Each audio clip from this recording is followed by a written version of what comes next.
হঠাতে বন্ধ হৈ পৰিছে আয়ুষ্মান কাৰ্ডৰ ব্যৱহাৰ। যোৱা 3 দিনে সম্পূৰ্ণৰূপে আয়ুষ্মান কাৰ্ডৰ কাম কাজ বন্ধ। দৰিদ্ৰ সীমাৰেখাৰ তলৰ শ্ৰেণীৰ ৰোগীসকলৰ হাহাকাৰ লাগিছে। বৰ্তমানৰ চৰকাৰৰ যি আচলতে সিদ্ধান্ত অতি হতকাৰী সিদ্ধান্ত আমাৰ পৰিলক্ষিত হৈছে, কিয়নো আয়ুষ্মান কাৰ্ডৰ যিসমূহ সুবিধা ব্যক্তিগত খণ্ডৰ চিকিৎসালয়সমূহত পোৱাৰ ব্যৱস্থা কৰিছিল তাৰ এতিয়া বন্ধ কৰিছে। চিকিৎসা কৰিবলৈ হাতত নাই ধন।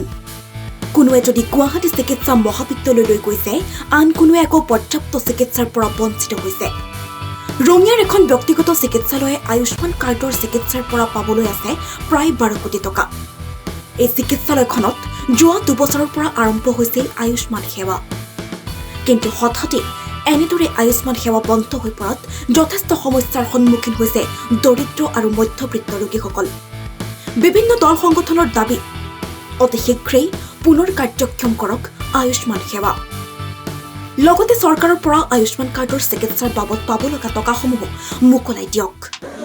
বৰ্তমানৰ চৰকাৰৰ যি আচলতে সিদ্ধান্ত অতি হতকাৰী সিদ্ধান্ত আমাৰ পৰিলক্ষিত হৈছে, কিয়নো আয়ুষ্মান কাৰ্ডৰ যিসমূহ সুবিধা ব্যক্তিগত খণ্ডৰ চিকিৎসালয়সমূহত পোৱাৰ ব্যৱস্থা কৰিছিল তাৰ এতিয়া বন্ধ কৰিছে। অতি হতকাৰী সিদ্ধান্ত। চৰকাৰৰ কাম আৰু কথাৰ মাজত যে আচলতে তেওঁলোকে মিল নাই, এয়া আচলতে পৰিলক্ষিত হৈছে। চৰকাৰৰ ইতিমধ্যে আমি দেখিবলৈ পাই আহিছোঁ যে দীৰ্ঘদিন ধৰি আচলতে চৰকাৰৰ যি হতকাৰী সিদ্ধান্তত সৰ্বসাধাৰণ ৰাইজে দৰিদ্ৰ সীমাৰেখাৰ তলত লোকসকলে আচলতে ইয়াৰ সমস্যাৰ সন্মুখীন হ'বলগীয়া হৈছে। আৰু তেনে পৰিপ্ৰেক্ষিতত দেখিবলৈ পোৱা গৈছে যে এই যি সিদ্ধান্ত, চিকিৎসাৰ ক্ষেত্ৰত যি সিদ্ধান্ত, এই সিদ্ধান্তৰ ক্ষেত্ৰত দৰিদ্ৰ সীমাৰেখাৰ তলত থকা লোকসকলৰ বিশেষভাৱে অসুবিধাৰ সন্মুখীন হৈছে।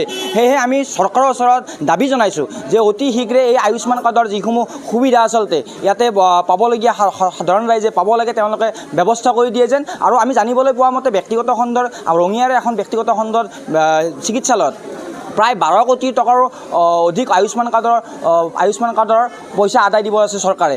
এই ক্ষেত্ৰত চৰকাৰৰ ওচৰত আমি দাবী জনাওঁ, আচলতে আপোনালোকে যি ধৰণৰ সা সুবিধা বা কথা কৈ যি আচলতে সভা সমিতিয়ে কথা কৈ আচলতে আপোনালোকে ৰাইজক আভুৱা ভৰাইছিল, তেনেধৰণে কিন্তু কামত আচলতে পৰিলক্ষিত হোৱা নাই। সেয়েহে আমি অনুৰোধ জনাইছোঁ অতি শীঘ্ৰে আপোনালোকে আয়ুষ্মান কাৰ্ডৰ যি সা সুবিধাসমূহ আছে সেই সুবিধাসমূহ ৰঙিয়া ৰাইজৰ বাবে মুকলি কৰি দিয়ক, নতুবা আমি আগন্তুক সময়ত কিন্তু নিউজ ডেস্ক ৰিপৰ্ট, প্ৰতিদিন লাইভ।